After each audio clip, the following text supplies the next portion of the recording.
Welcome.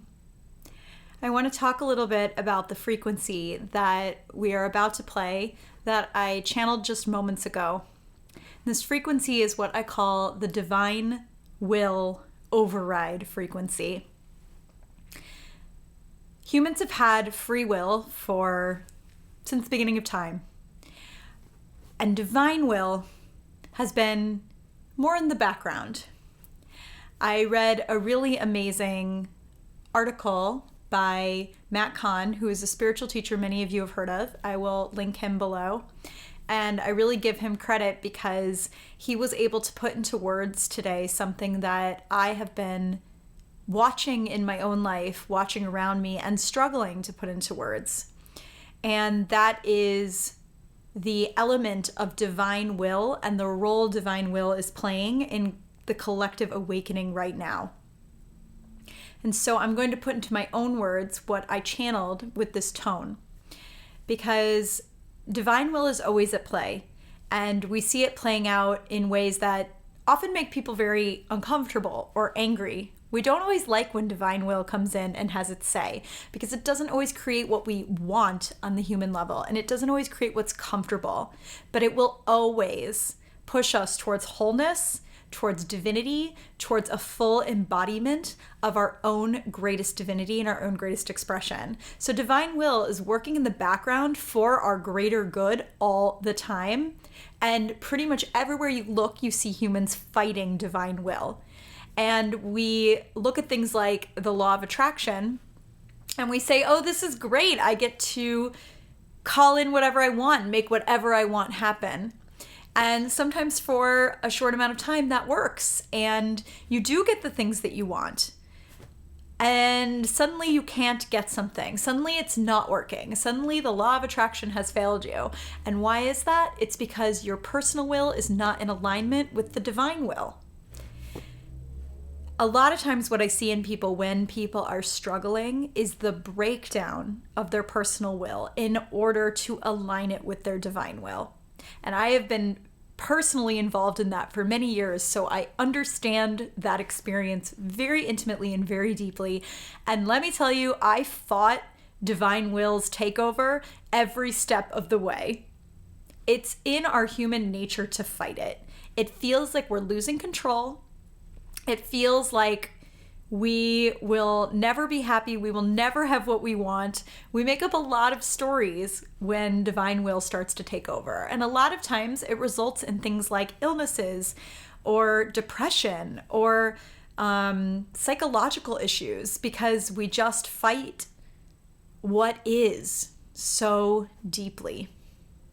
And now I want to caveat that by saying not all depression and psychological issues are related to this, just in case anyone out there is watching and starts to think that's what I'm saying. But what I'm saying is that this is entirely possible, that it is from the fight of divine will's attempt to become one with you. And that is the entire story of awakening right now. Our greatest expressions and our most expansive selves are awakened. It is one with everything. The source consciousness, the oneness consciousness is the truth of who we are. And yet we have created a story of separation. And in that separation, our bodies and our psyches are awakening to the truth of what we really are. This is not always a comfortable process. The divine will often give us what we want because a lot of times our personal will comes straight from our divine will. A lot of times our personal will is actually a reflection of what divine will has created as us. So, for example, maybe divine will embodied us as someone with certain gifts, and therefore our personal will is to utilize those gifts or spread those gifts or embody those gifts. Very often divine will supports that because it is something that it gifted us with. But other times, something that I see is that someone has these gifts, but maybe they're not going to be expressed or utilized the way the person thinks they should be utilized or the way society thinks they should be utilized. And that's when divine will steps in and starts trying to carve them a different path. And a lot of times we fight this process, we fight this path. So this all being said, in this explanation of the difference between personal will and divine will, when the two of them are in alignment, which is essentially divine will completely taking over personal will, the things that can manifest are out of this world and very often more amazing than we ever thought possible.